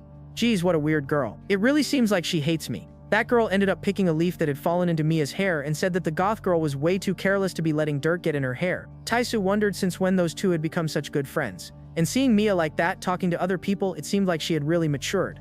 It made sense since it had already been over 5 years, but maybe this one was an imposter. He kept thinking, if this really wasn't the Mia he dated in the past, then he had to find out. A little later that same day, he ended up opening the door of a department, and who else could be there but Mia, right? He asked why the hell the girl was following him, but she said that she was the one being followed. Fine, stay there. When you're done, I'll come back. She got mad and told him to come in already, since that was a library. While flipping through some books, he kept saying there was only one way to find out if she was the real Mia or not. It was a scar she had on her chest. The girl asked why he was staring at her, and the guy said that he just found the book she was reading fascinating. At that moment, he changed the subject and said that since she had insomnia, why didn't she have dark circles under her eyes? But the girl said she covered them up with makeup. Besides, it wasn't his fault, so he shouldn't be worried about her. And with a bored expression, she said that he shouldn't worry too much. Her sleep schedule was a bit messed up, and that definitely wasn't his fault. Okay, you've said that already, stop repeating yourself. And that ended up making the girl really angry, because she kept insisting that it wasn't his fault. We could already tell that yes, it was his fault. The guy even teased her, saying that she couldn't sleep because she stayed up all night playing games, but that made her very embarrassed because she didn't want others to know that she played a nerdy game. At that moment, Hyben appeared there in the department, leaving the girl all flustered, trying to hide it. She asked what they were talking about, and our hero said it was about the master of the 5th ranked guild on the server. Hyben also played that game, guys, and she was part of the same guild as Mia. Mia's character was that one with glasses, all stylish, and everyone wanted to find out who the famous leader was. Hyben, the one with the earrings, got all excited since the guild master was such a cool guy. She was totally in love with that person, saying that her dream was to meet him in real life. She even had a little doll of the guild master that she hugged every night. But now she found out that Mia was the guild master. All of this was happening in the student council room. She ran out and locked the door. No way, no way, no way. So Mia is the fallen angel, the guild master. Taisu must be lying. He must be mistaken. This can't be true. At that moment, she heard from inside Mia getting angry, saying that he shouldn't reveal that kind of thing out loud, especially at the university. That seemed to be a secret. Then her friend's theory made sense. It really seemed like Taisu was dating Mia. The girl there kept saying that they acted very intimately, and Hyben started imagining in her mind Mia interacting with Taisu. She was speaking in a sweet voice, saying that it was their biggest secret, that they played a game together. The scene shifted to classroom 3, and the girl couldn't stop thinking about it, guys. On the way, her friend ran into her, saying she had something very important to tell her. Hey, I have something to tell you. If you found out that the master you respect so much, Dolatra, was in a complicated relationship with that jerk, what would you do? Then she explained that it was about Taisu and Mia, and the two of them were in a relationship. She didn't know whether to root for Mia or hope that they would break up. At that moment, someone appeared holding a cup of coffee. It was the redhead, and she looked very upset, wanting to know what they were talking about. What did you just say? Hyben was totally in love with Taisu, and that's why she wanted to know what they were saying about some supposed relationship. The scene shifted to a little later. Hyben went to Taisu's house and started ringing the doorbell. She pressed it several times, so he opened the door in a bad mood, asking what was going on. His red-haired friend was there asking if he had some time. Actually, she wanted to talk to Mia to ask her something important, but it seemed Mia's doorbell wasn't working. He even asked if maybe it was broken, and she hesitated to press it. After she came in and they started talking, he asked if those rumors about him dating Mia had made her nervous. Trying to play it off, the girl said no, and even asked if it was true or false. But the guy said it was false, already afraid that Hyun would hit him since he knew the girl was in love. She gave off a dark aura, saying she only came there to confirm if Mia also knew about the rumor. Our hero was afraid she would cause trouble, but the girl made a shy face, saying she would never fight because of that.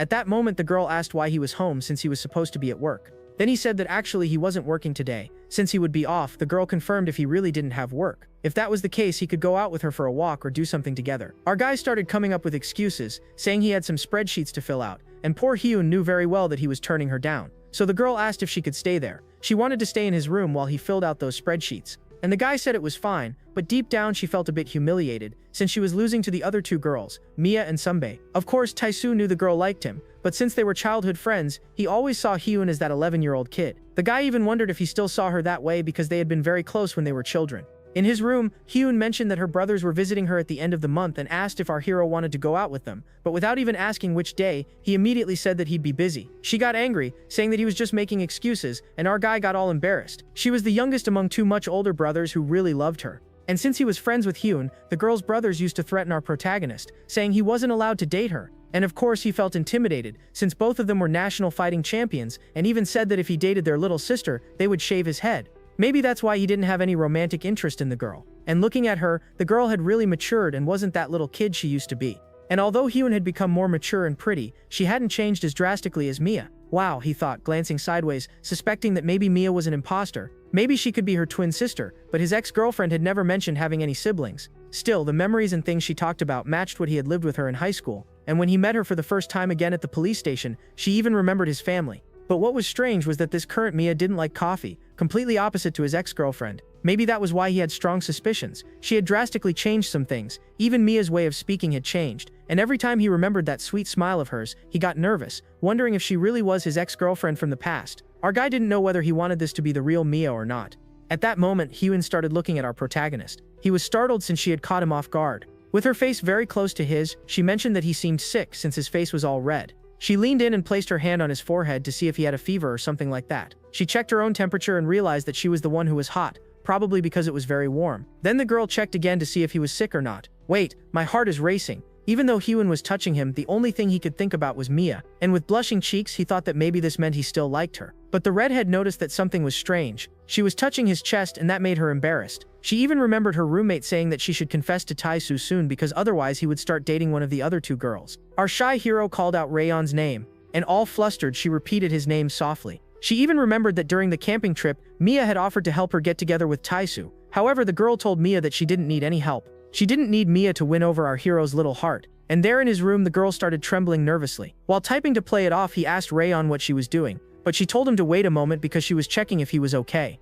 I don't know what kind of checking that is. The mood got really romantic, but to completely break it, someone ended up pressing the doorbell. On the other side was Mia asking Tae-soo if he was home. She said she wanted to talk to him about something. The girl pressed the doorbell again and even started finding it strange, saying he should be home at that time. But inside we saw that Hyun was covering his mouth. She told him to stay quiet and not to say he was there, and she did that while hanging over him. Then Mia said from outside that she just wanted to let him know that a letter had been delivered to her house by mistake and she accidentally opened it. And already leaving, she said it was fine, that she would give him the letter tomorrow. And inside, the redhead waited to make sure Mia had gone. Sighing, she said that had been a surprise. She didn't think Mia would show up out of nowhere. But at that moment she realized that our hero wasn't okay. She was almost strangling him, and the guy even fainted, so she started shaking the chair, begging him to wake up. Everyone used to say that Hyun should be with Tae-soo because they made such a cute couple. Whenever she heard that from her friends, she started yelling and getting angry since it was so embarrassing for her. Little Hyun had grown up in a very turbulent environment since her brothers were extremely competitive and also trained in martial arts. Because of that, Hyun had also become quite rough. And whenever a friend said something she didn't like, she reacted aggressively. But her friends told Tae-soo that even Hyun, who was wild, turned into a gentle lamb in front of him. But our guy felt like a little ant, an ant before an elephant, as if Hyun were far more powerful than him. Back in the present, there was the redhead begging him to wake up. Even though she was wild, Hyun was a kind person. The guy wasn't feeling well after almost being choked. Time was passing quickly, and that week the exams were starting. The girls at the game development club were talking about how hard the test would be. 8 weeks had already passed since the semester started, and Hyben was crying, saying that she hadn't studied at all. That was because she had spent too much time playing and worrying about Tae-soo. One of her friends asked why she was so worried about Tae-soo and Mia, and a little embarrassed and bored, she said she didn't want to talk about it anymore. They kept saying that the two were dating, which was why Hyben was actually jealous. And to make things worse, Mia opened the door, catching them red-handed talking about someone's relationship. Hyben ended up hiding, and Mia asked where the girl was. She had run off, jumped on the couch, and sat there shyly, trying to avoid that kind of topic. Besides Mia supposedly dating Tae-soo, the guy she liked, she had also discovered that Mia was the guildmaster she so idolized. One of the girls there asked Mia if by any chance she had stayed up all night, and Mia said yes, and the short-haired girl, completely breaking expectations, asked if she had stayed up all night because she was dating Tae-soo, and the redhead there even got mad. The girl said she figured the two were dating because she had seen them taking pictures under the cherry blossoms a few weeks ago, and also noticed that she was holding onto the guy's arm, and very naturally mentioned that everyone believed the two were in a relationship. As she approached Mia, she asked if they were secretly dating, and didn't want it to become public, leaving Mia cornered. "Do you guys want to know if Tae-soo and I are dating?" When she was about to reveal whether the rumors were true or not, Hyben almost had a fit. Then the scene went to the girls' bathroom. Hyben was there, all happy. That was because Mia had said that they weren't dating, and that they were more like enemies. Hyben still remembered that Mia had made a disgusted face when someone mentioned that she was supposedly dating that guy. With that, Hyben could feel more confident about continuing her attempts with Tae-soo. That meant she still had a chance. And outside, while drying her hands, she was thinking about the next strategy to win over our hero. But she knew the game would be tough because she was competing with Sunbae, who was, let's say, much more well-endowed than her, if you know what I mean. So she started screaming in frustration. Meanwhile, Mia was leaving the game room looking a little sad. She was thoughtful about those rumors spreading around the university. And according to her, it kind of made sense since she was always close to our hero. No matter the situation, they were always together. but ever since she met Tiaso, it seemed like exhausting things had been happening in her life. She even asked herself where everything had gone wrong. She always ran into him. It seemed like they were connected. She also kept remembering how well they got along, and even thought that maybe she had been careless for choosing to live in an apartment near his. At that moment, she ended up bumping into our protagonist and got really startled. The guy asked why she had reacted so dramatically. It almost looked like she had seen a ghost. At that moment, he asked why she was wearing such casual clothes and not all dressed up like usual, and she said it was because of the exams. But then she got all embarrassed, wondering why she was even giving him those explanations, and with a pouty face she said that it was none of his business, and that she could dress however she wanted. But our guy said that wasn't it. Actually, she looked really pretty wearing those clothes and even reminded him of their high school days. Hearing those words, Mia got all flustered. It seemed like his words hit her right in the heart, but then he said goodbye, telling her he was going to prepare for the exams, and she raised her hand to wave. But since she was trying to act tough with him, she wondered why she had raised her hand and quickly pulled it back, saying that she shouldn't be waving. The scene shifted to a little later. She kept saying that ever since she met Taesu, her life had turned upside down, and unexpectedly running into him again at the university made it even worse. And worst of all, now they lived in apartments right next to each other. While they were going up to the apartment in the elevator, something ended up happening. They got stuck because the elevator broke down.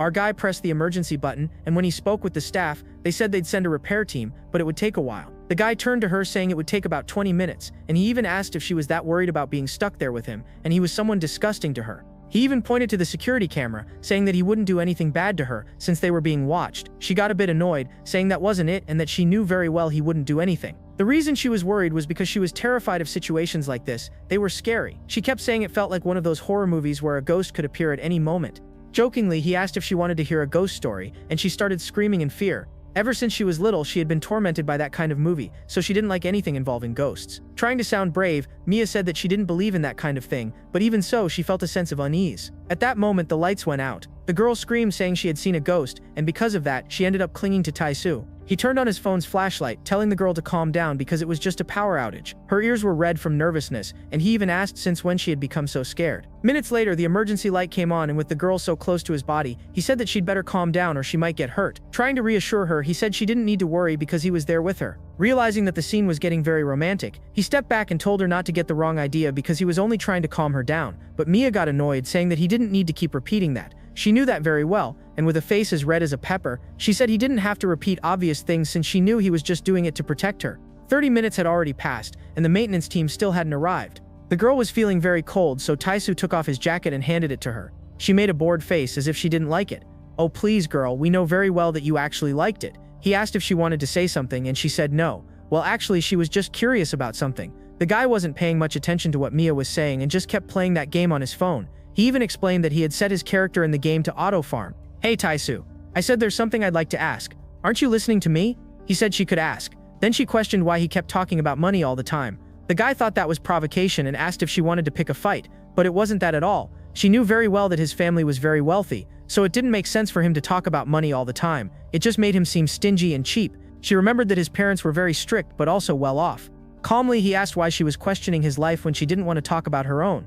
She was about to apologize for being nosy, but then Taesu revealed that he had cut ties with his family. He had left home during his last year of high school, so it had been 4 years since he'd spoken to his parents. She asked if he had run away from home, and he said not necessarily, since he was an adult and had his own choices. It was a shame he hadn't gotten a national scholarship since his family was rich. That's why he came to study at this private school, and that was why he had asked her for money when they met at the police station. And that was also why he did all kinds of part-time jobs. He worked at gas stations, tutored students, and delivered food. Since he had to support himself and pay for school, he chose a university that wasn't too expensive, and that was something that Taesu she had known would never do. She remembered that her ex-boyfriend's family was extremely wealthy, the kind of family that had house servants, and that was the complete opposite of Mia's life, who had an alcoholic father. They lived in a small rented house, more like a rented room. At that moment she apologized to Taesu, and our guy asked why she was apologizing. That was because, back when they reunited at the police station, she had criticized him, thinking he was still just a spoiled rich kid like before. She had assumed he'd turned into a snob, teasing her just to show that she was poor, and she got so embarrassed that she even hid her face. Our guy laughed, saying she should relax and stop thinking badly of him.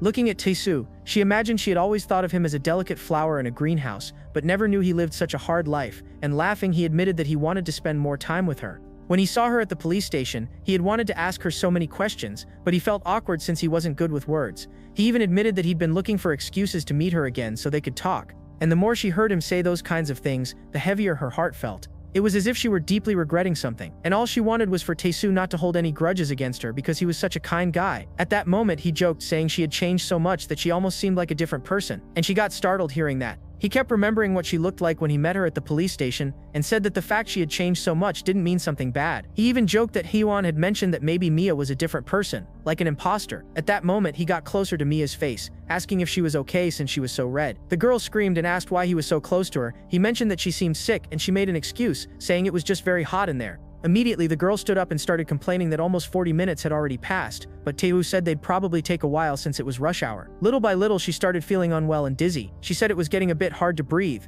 and our hero commented that he wasn't feeling anything like that, and then Mia ended up fainting. She collapsed right next to him, and the guy didn't know how to react. He noticed that her face was really red, and now came the most awaited moment of the story, guys. Mia's flashback. So we could understand what had happened. She had grown up in a village, and people there used to call Mia a stupid child. They called her that because she always walked around with a goofy smile on her face. Even when she found out that her parents weren't her real parents, she kept smiling. She had been adopted, but even so, she felt a strong love from her mother. When she was in 3rd grade, the factory her father owned went bankrupt, and they were drowned in debt. But even then, she didn't lose the smile on her face. Even in the face of all those hardships, her parents never abandoned her. When she entered high school, she began to suffer from bullying. People called her smelly and a beggar. But even then, she didn't lose the smile on her face. But it was in high school that she met the love of her life. Her prince arrived on a white horse and turned her life upside down. And it was there in high school that her mother began to work so hard that she started to get sick. Because of that, she developed a disease that was very difficult to treat. The following summer, her mother's condition worsened even more. Her father had also worked so much and spent so much money on her mother's treatment that he fell into deep depression.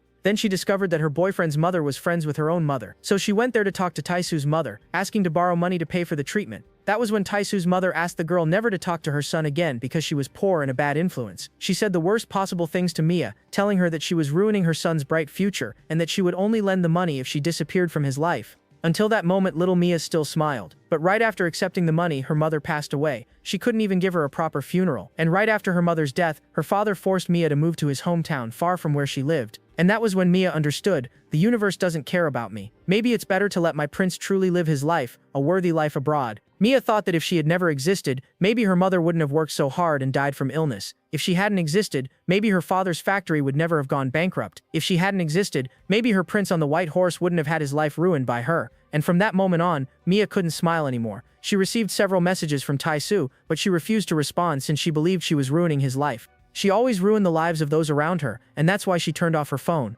At that moment, the girl woke up screaming because of her nightmare. She always dreamed about those memories from the past, which was why she had so much trouble sleeping. When she opened her eyes, she wondered where she was. Someone asked if she was awake yet, making Mia jump in fright, and the person who asked that was holding a knife. She got scared and screamed when she saw that it was Hyewon standing in front of her, but the cute girl asked why Mia was screaming like that. The redhead even mentioned that Mia seemed to be having a nightmare or something like that.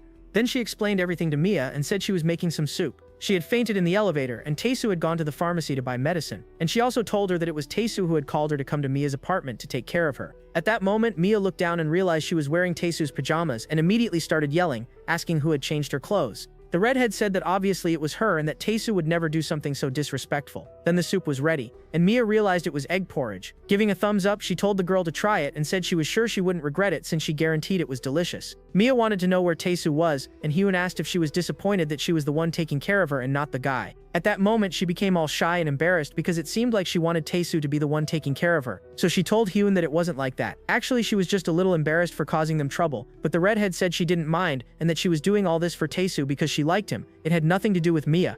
And if by any chance Mia thought she owed her for this help, actually it was repayment since Mia had helped Hyewon take a picture with Taesu. Crossing her arms, the redhead told Mia to eat quickly before it got cold. Sick people should only focus on getting better, so she shouldn't worry about anything else. Smiling, Mia agreed and said she would try it, but the redhead kept teasing her and took the bowl away, saying that if she didn't want to eat, it was fine. Then Mia took a spoonful and blew on it to cool it down a little. Then she put the spoon with the soup in her mouth and realized the flavor was really delicious. What? Who the heck made this? It's so good. And the redhead just stood there giving a thumbs up. She said that the rice grains were soft and melting in her mouth. Hyewon said that was exactly the same feeling she had when she tried that food for the first time. Normally, Mia avoided soups with rice because she didn't like the texture, but this one was so delicious that she could easily eat 3 bowls. She even asked Hyewon where she had learned it, and with a sinister look, Hyewon asked if Mia was really questioning that. Our favorite goth girl didn't understand why Hyewon was making that face. Then the redhead revealed who had taught her to make that kind of soup, and said that in fact it was Mia herself who had taught her. That caused confusion since Hyun had been thinking that maybe Mia was an imposter. Meanwhile, the scene shifted to the city center. Our hero had gone to a pharmacy and told the pharmacist that his friend was sick and even had a fever. Besides that, Mia had said she couldn't sleep and might have been taking some kind of medication for insomnia. He told the pharmacist that because maybe there could be some drug interactions with insomnia medicine, and the pharmacist agreed, saying that if she was taking sleeping pills, she couldn't take just any kind of medicine. Our hero had called Hyun so she could check if this Mia was the real one. The scene went to a flashback where the Mia from the past was telling him that she had a scar on her chest. The guy laughed, saying that was so random, and even asked what she meant by that. He even asked if she had gotten that scar while playing on the playground when she was a child, and he was confused as to why she had brought it up out of nowhere. According to her, since they were a couple, it would be nice for them to share a secret together. After thinking a lot, she decided to share this secret with him and even gathered courage to show him. The shameless guy got all excited. Tae-soo even asked if she knew what that meant, and she said yes, and that it had taken her a lot of courage to do that. All embarrassed, he said that if she really wanted to show him, then yes, he wanted to see it. At that moment, the girl hugged him from behind. He asked if she understood what it meant to show that scar, and she made a pouty face with flushed cheeks. She said yes, she knew very well what it meant. She wouldn't mind showing it to him since they had decided to spend the rest of their lives together. The guy joked, saying she was bolder than she looked, and she started yelling at him. Then, the scene returned to the present. He had managed to confirm that scar she had, so he was going to ask Hyun if Mia really had that scar on her chest. He told his friend about it, and said she should check. If the scar was there, it meant that this Mia was the real one. He had already seen that scar before, but now since they weren't dating anymore, it didn't make sense for him to see it again. Looking up at the sky, he felt anxious, wondering if this was the real Mia or not. He had arrived at the apartment but was hesitating to go in. Back at the apartment, Hyun was saying that it was Mia herself who had taught her that recipe. With a puzzled look, she asked if Mia had somehow forgotten. The goth girl was shocked, while Hyun kept saying that she had learned that recipe from her several years ago. Our dear Mia gave an awkward laugh and said that maybe it tasted different because she had a bit of a cold. And maybe Hyun had added some different ingredient, making the flavor a bit unusual. She even tasted it again, saying that it was actually much better than the soup she knew how to make. Then she asked Hyun if she was sure she hadn't added any special ingredient. Hyun gave an awkward laugh and said that actually she hadn't made it. Tae-soo had. At that moment, our hero opened the door. He greeted his friends. Hyun looked at him and asked if he had just arrived and mentioned that he had taken a long time. Wait a second, where's Mia? Did she leave? The redhead said yes, that she had just gone out. She had even thanked them for everything they'd done, and our protagonist was confused. Since Hyun's dorm had a curfew, she said she needed to leave quickly. Hey Hyun, wait a minute. He asked her how it went and if she had managed to see the scar. He was very curious but also afraid of the answer. Embarrassed, Hyun said she'd only tell him next Sunday. He had to buy her lunch, otherwise she wouldn't say a thing. That would be a fair price since he had used her to check that. He gave an awkward laugh and said that was fine. Next Sunday they would go out together. Then she would be able to tell him whether that was the real Mia or not. He even apologized, but Hyun said he could use her as much as he wanted. The guy got embarrassed while she said that no matter what happened, she would always be there to help him, and in a cute way she repeated that she would always be by his side. Laughing, she made a joke, asking why he was looking at her like that and if maybe he had fallen in love with her. She even joked again, saying that he would probably confess to her and reminded him of a deal they had made. If he ever fell in love with her, he should confess. Then, the redhead said goodbye, and I admit she's really charming, guys. I'm already starting to root for her too, even though it's very unlikely they'll end up together. While washing the dishes, he kept saying that Hyun was a good person. She was always cheerful and radiant. He remembered a moment when he had met her during winter. His cheeks turned red since he had realized that Hyun had become a very beautiful woman. And remembering that day, he thought she was too good for him. She deserved someone much better. She was such a kind girl that she deserved someone on her level. Mia's clothes were hanging on his bathroom door, and our hero, back in his apartment, said that next Sunday he'd have to buy Hyun lunch. Meanwhile, Mia was taking a shower. He knew that just from Hyun making that joke, it was already obvious that this Mia was the real one, and we could see that because of the scar, guys. Basically, Hyun had given everything away. That one was indeed the real Mia, Tae-soo's ex-girlfriend. The scene shifted to the next early morning. Our hero opened his apartment door and ran right into Mia, and she seemed a bit unwell. They both got startled when they saw each other, and with a smile, the guy asked if she was okay. It seemed like she hadn't expected a meeting like that. Adjusting her mask, she said she was so-so and thanked him for everything he'd done the day before. In the infirmary, she ended up telling the doctor that she had insomnia, and it had gotten much worse recently. She couldn't sleep at all. She even wanted some sleeping pills, but since that was the school health center, they couldn't prescribe that kind of medication. The woman even asked Mia if anything stressful had happened recently since she could see the dark circles under her eyes. Then Mia just gave an excuse, saying it was because of exams. But the scene cut to Tae-soo, and the girl was thinking about her ex-boyfriend. That was the reason for her insomnia. During the exams, she kept telling herself that her anxiety was because of the tests and not because of her ex-boyfriend. But we know that's a total lie, guys. If she hadn't run into him again, she wouldn't be dealing with any of this. She wondered if maybe, had she ignored him from the very first time they met again, things might have been better for her. Well, actually, she knew that wasn't true. She had only made his life worse. The poor girl kept blaming herself all the time, saying she had ruined Tae-soo's life. The scene moved to the outside of Seo University in Korea. She thought he would hate her if she ever told him the reason she had left him. but it seemed that he didn't hate her, and he didn't even know what had happened. She had basically sold their relationship in exchange for money to save her mother's life, and it seemed that Tai-Su's mother had never told him anything. Then the girl remembered him saying he had cut ties with his family. So she wanted to know why Tai-Su had run away from home, and little did she know, he was right behind her. She heard the guy's voice calling her name, and she immediately got all flustered, asking why the hell he was following her. "What are you talking about? I'm not following you, I'm just walking through the hallway." "Well, actually, I was following you, I was worried about you." Hearing those words from our guy made her completely melt inside. Then she turned around, worried, asking if he had heard what she had just said out loud. She had accidentally spoken those thoughts, so she tried to cover it up, saying she was talking about the rumors that they were dating. But our guy said he didn't care about that kind of rumor. Either way, those gossiping people had already decided what to believe, so it didn't matter if they kept denying the rumors. In fact, he never cared about that kind of gossip. And the girl was surprised by his attitude. And that was strange because it seemed like he didn't want people to think they were dating under any circumstance. After all, when Sunbae showed up at his apartment hallway, he had gotten all worried and rushed to explain the misunderstanding. But our guy ignored what she said and said goodbye, saying he didn't care about rumors anymore. And poor Mia, guys, she was super worried, thinking that he was way too good for her. Then she finally admitted that the reason for her insomnia was Han Tai-Su. The true reason she'd been losing sleep, her first and last boyfriend. The scene went to her apartment. She was saying that there were only 2 years left. 2 years left until Tai-Su graduates and then he'll disappear from her life. The girl lay down on her bed, deeply worried about it, and said that she was really tired. She couldn't stop remembering him saying goodbye to her. And taking a deep breath, the girl said it was awful that he had shown up in her life again, because now he was messing with her head. She had hoped he was living a peaceful life abroad, just as his family wanted. But just by looking at his face, it seemed like he was living a life full of regret, and she kept wondering if the reason for his sadness was her fault. The girl had promised herself that she would be much stronger, and she said that while looking at the medical prescription, every time she saw Tai-Su, she remembered things from the past. That's why she swore she'd never see him again. And that was the reason she had said back at the police station that they should pretend neither of them existed. She wanted to cut ties permanently so she wouldn't ruin his life too, just as she had ruined her mother's and father's. As she remembered her sick mother in the hospital, she kept saying that she had made many promises in her life and hadn't been able to keep a single one. Maybe that's what people call regret. That's what the person on the other end of the line was saying. She was talking to someone on the phone, guys, and this person said that maybe she still loved Tai-Su.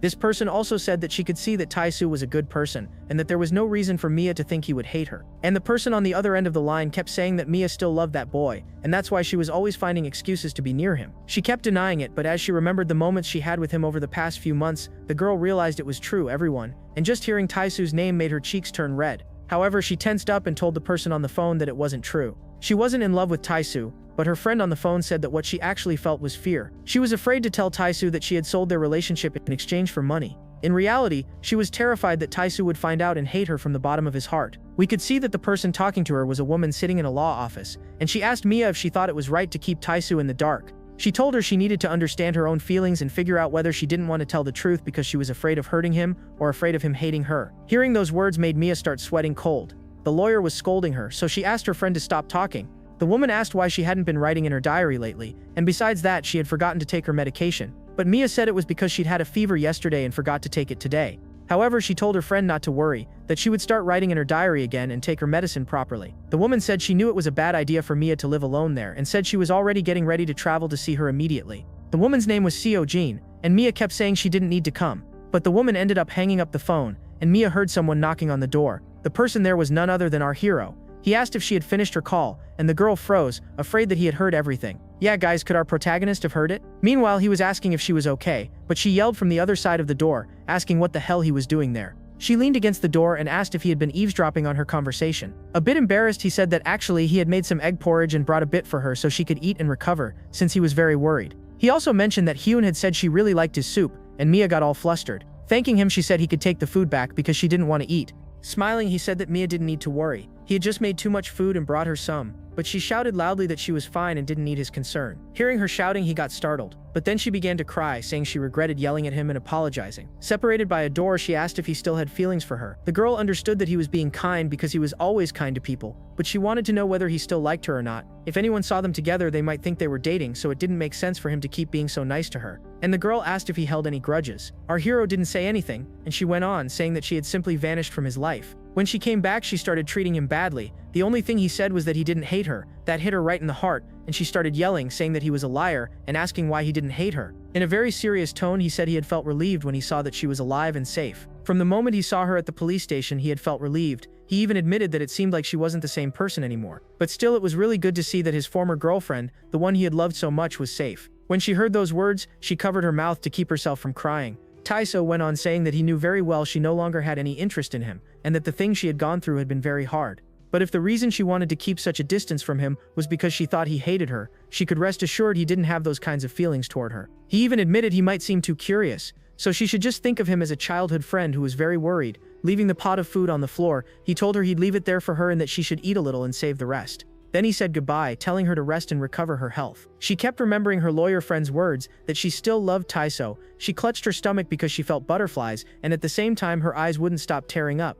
Then she realized this was what people called regret. The scene shifted to 4 years ago. Taiso had just left home and was standing in front of an office that was hiring.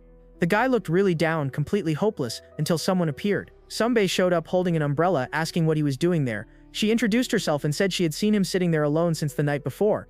The guy said he had lost his wallet, so he came early to that place to try to get some kind of manual labor job. But there was a sign in the back saying the office had moved to a new address. That's why no one had shown up to see him. When she explained that to him, he got a bit upset and said he really wanted a job. After that, he stood up and apologized for bothering her, but the girl called out to him. Then she asked if he didn't have anywhere to go, and if he didn't have a place to stay, he could spend a few days at the apartment she was renting. The guy was surprised, and she assured him that her other roommates were really nice. It was at that moment that he ended up falling in love again. The scene returned to the present. Our guy had just received the food pot back, now completely clean, and there was even a thank you note. He saw that she had eaten everything and gave a satisfied smile. 4 days had passed since she had fainted in the elevator. He had been watching her from afar as she went to school, not wanting to make her uncomfortable. But what he couldn't stop thinking about was the question she had asked, whether he still had feelings for her. The guy had also spent many days that month thinking about that. When Hyun found out that Mia was back, the goth girl said it had been 5 years since she and Taisu had broken up, so it made no sense for her to still have feelings for him. And remembering the old Mia, he really wanted to know what had happened for her to change so drastically. But when he thought too much about Mia, his heart started racing, and when he thought about Sunbae, he kept telling himself that she was the one he should like. That blonde girl really made his heart beat so fast it almost jumped out of his chest. He even remembered that if he hadn't met Sunbae, he wouldn't even be alive. At that moment, his friend appeared, asking why his face was so red. She wanted to know if he had caught a cold too. Hyben noticed that this was her chance to flirt with him and even thought about using what she had learned from dating sims to ask Taesu out. In a cute way, Hyben said that if he was sick, she would take care of him with lots of affection. But our guy simply disappeared, and she started yelling for Taesu, asking why he was ignoring her. But then we saw that someone had grabbed his hand. The guy looked up to see who it was, and it was none other than Sunbae. She asked if a little help might come in handy at a moment like that. Smiling, she mentioned that it looked like he was in trouble. That's why she came to help. The fool got all nervous, and smiling, she asked if she was wrong about that. Hey Sunbae, it looks like you know me well, huh? Every time you manage to figure out exactly what situation I'm in. She said it was because it was easy to read his emotions just by looking at his face. And laughing, she said it was like he was an open book. The guy stopped in his tracks, and she said she would keep that secret for him. He didn't quite understand what she meant, but it was clear it was some kind of flirtation or even a love confession. The scene shifted to a building. Our guy was staring at his reflection in the mirror. He wanted to know if he was really that easy to read, if people could really tell what he was feeling just by looking at his face. At that moment, he saw Mia's reflection passing by in the mirror and decided to ask her that question. The girl was saying that he was a narcissist for staring at himself in the mirror, and he turned around, startling her. He decided to drag the girl to a hallway near the bathrooms, and she thought that was very suspicious. Hey Taisu, why did you drag me here? You're not planning to do anything indecent with me, right? You're not, are you? He said it wasn't like that at all, and that he wanted to ask her something because she was his ex-girlfriend. And upon hearing that, the girl got super embarrassed. Well, since you're my ex-girlfriend, you know me very well. I want to ask you a question. And just look at her face. She was already thinking it was something bold, right? What he wanted to know was if his facial expressions were super obvious.